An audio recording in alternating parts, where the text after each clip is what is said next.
antara benda yang best ialah kepuasan dapat menjual, membahagiakan customer, pelanggan dan pelanggan ni yang ada kawan keluarga seperti sepupu, dan kawan-kawan, dan juga kawan punya kawan. Assalamualaikum warahmatullahi wabarakatuh. Nama saya Rudy San daripada King Size Empire, lelaki plus size kena bergaya. Hari ini saya tidak kesurangan. Saya bersama rakan saya yang saya dah kenal daripada saya NS dulu. Jadi saya suruh dia intro lah, senang cakap Introduce sikit lah, intro. Okay. Assalamualaikum warahmatullahi wabarakatuh. Waalaikumsalam warahmatullahi. Nama saya Syahid. Saya seperti yang Rudy cakap, saya dah kenal dia dari NS. Okey, jadi sebenarnya saya dah pernah intro pasal lebih apa saya cakap, benda-benda reseller ni sebenarnya di Singapura baru nak popular, baru nak jinak-jinak. Jadi saya pernah intro dia dulu masa dia masih bawa taksi kalau saya tak silap. Suruh buat sikit-sikit, tapi macam kita ni di Singapura, termasuk saya juga, kita dah terbiasa dengan bekerja untuk cari menjana pendapatan. Jadi benda-benda ni macam benda baru, jadi kita skeptikal. Jadi pada saya macam selepas Syahid diuji, dia ada harapan yang dia akan pulih sepenuhnya dalam masa setahun. Betul tak? Ya, kau pernah cakap dengan aku kan dulu? Betul. Saya menaruh harapan akan pulih dalam masa setahun, tetapi daripada mula doktor dah cakap sakit ni kalau boleh baik dalam masa 2 tahun sudah kira miracle. Jadi yang betul lah, sebab apa sakit seperti ini makan tahun, mungkin 3 tahun, 4 tahun, yang ada 5 tahun. Jadi saya berusaha untuk kembali pulih dan berserah pada Allah Subhanahu Wa Taala. Amin. Allah Subhanahu Wa Taala untuk berapa lama saya akan merasa sakit ni. Tapi alhamdulillah hari demi hari dah rasa kurang sakitnya, cuma lambat. Jadi buat masa ni saya tak boleh bekerja. Jadi saya buat kerja seperti inilah yang jual cemil-cemilan. Tapi kita ada sedikit cerita kelakar Pernah juga doktor cakap it's a slow recovery bla bla bla. Jadi zaman sekarang kadang-kadang kalau kita nak tahu sesuatu tak kira apa benda kita Google. Kau pernah cerita dengan aku, kau pernah Google pasal penyakit ni, dan apa Google jawab, Syed? Google, saya pernah search, saya pernah cari di Google berapa lama sakit ni. Biasanya lah kalau orang hidup sakit dia. Dan apa je Google jawab? Perkataan pertama dari Google, you have to be patient. Jadi Google dah cakap gitu, sudahlah, saya sambung kerja ni sudah. Ya, jadi kita juga ada satu harapan baru yang dapat bila anda mula berusaha untuk dapatkan wheelchair bermotor. Ada juga sahabat kita salah satunya pun guna wheelchair bermotor dan dia buat delivery, dan saya pun pernah suggest untuk buat benda tu. Tapi ada challenge-nya kalau anda tak kisah untuk kongsi. Memang kita kemudian kita biasanya kita tengok public transport kita di Singapura, MRT, bus sekarang semua dah kata orang tu wheelchair friendly. Betul. Itu yang kita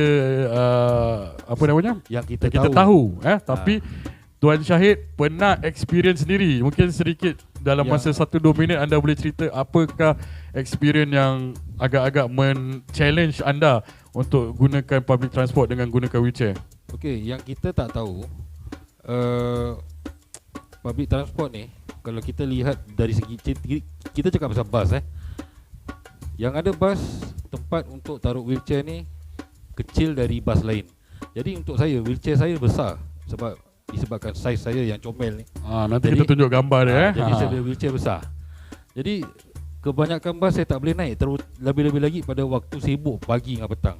Betul. Dan untuk MRT juga, yang ada platform, dia agak terlebar sikit, dia punya celah-celah tu. Gap tu gap. Dia punya gap tu, dia punya ruang antara platform dengan kereta api sendiri, dia ada terlebar sikit. Jadi saya harus hati-hati.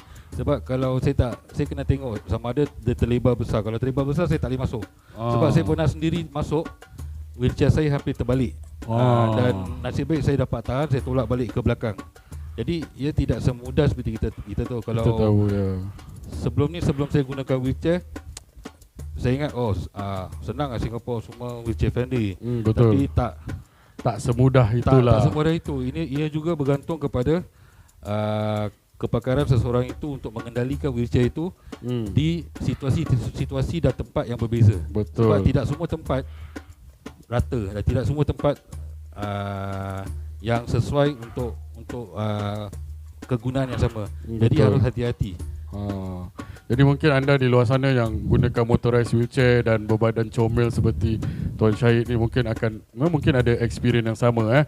Kalau mungkin kita berbadan kecil mungkin tak ada masalah tu lah. Ini bukan cakap nak mendiskriminasi orang-orang yang badan besar, tidak. Kita pun badan besar kat sini Jadi untuk disimpulkan adalah usaha. Ini adalah satu usaha, dan kadang-kadang bila kita sedang dalam situasi yang normal, kita akan rasa macam skeptical untuk memulakan benda yang baru. Seperti macam kaedah-kaedah reseller ni betul Syahid. Kalau kita pasal kita di Singapura dah terbiasa, termasuk saya sendiri.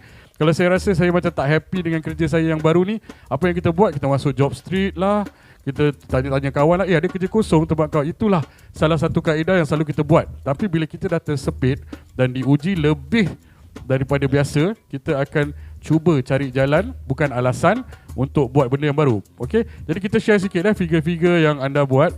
Tadi dia cakap dalam bulan Mei. Jadi seperti dalam bulan Mei Syahid mungkin bulan Mei anda mungkin tak berapa pandai untuk urus. Jadi cuba reseller biasa je lah. Order orang lain hantar. Dan saya mula mengambil serius dalam buat recording apa yang saya bulan-bulan saya jual. Bulan 8 itu saya mula serius menulis apa yang saya jual, update.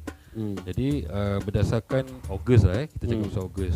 Sebelum kita share figure tu Syahid, ini adalah satu point yang sangat bagus yang Tuan Syahid kongsi Ada di luar sana saya nak kongsi satu cerita. Saya nak dengar cerita.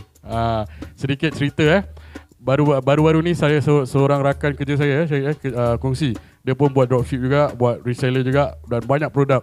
Tapi nampak di social media, nampak macam wow, dia bikin banyak duit pasal dia buat banyak produk dan dia macam rasa macam best Tapi bila tanya dengan betul-betul, dia tidak buat duit sangat. Pasal apa? Masalahnya adalah dia tidak rekod. Apa Tuan Syahid buat selepas lebih kurang sebulan jadi reseller, dia mula untuk rekod dia punya sales. Jadi daripada situ, manusia ni, kita ni kata orang putih, seeing is believing. Bila kita nampak figure tu makin naik, ataupun bila figure tu menurun, kita akan push ke diri kita macam, kenapa turun? Apa sebab dia? Kenapa figure tu turun? Jadi kita bekerja lebih keras untuk naikkan. Jadi itu point yang saya nak share sebelum kita nak share figure yang tadi Tuan Syahid share dengan saya. Yang kaedah jual reseller ni pun boleh bikin sales yang agak okey dah selama 3 bulan ni. Jadi ingat, kalau anda buat reseller ataupun dropship dan sebagainya, rekod anda punya sales. Kadang-kadang anda punya leader pun akan rekod. Jadi figure dia tadi kita share ada beberapa jenama lah yang dia sekarang jadi reseller, dan total figure untuk Ogos saja yang anda dah mula rekod dah hampir 1,200. Hampir 1,200. Jadi 1,200 tu adalah sales. Dengan dia duduk rumah, sedikit keluar untuk ambil stok, dia dah dapat 120. Daripada kita duduk rumah tak buat apa-apa, mengeluh, komplain, kita dapat telur 10% daripada 1,200 pun ada juga $120. Walaupun kita nampak figure tu sikit, ini adalah permulaan.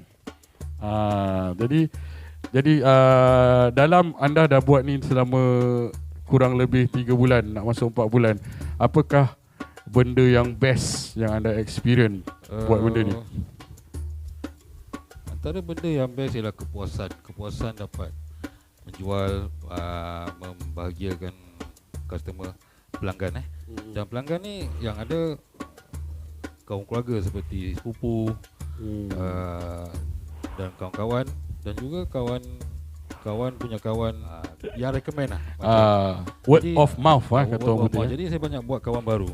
Semenjak menjual ni saya banyak buat kawan baru, dan alhamdulillah semua okey, dengan semua happy dengan apa yang saya jual, dan kebanyakannya repeat customer yang beli berulang kali. Repeat customer ni sangat penting. Adalah kaedah-kaedah yang kita boleh lakukan untuk semua, untuk apa namanya tu, untuk ensure kata orang putih yang customer tu akan kembali kepada kita. Dia punya kata kunci adalah service.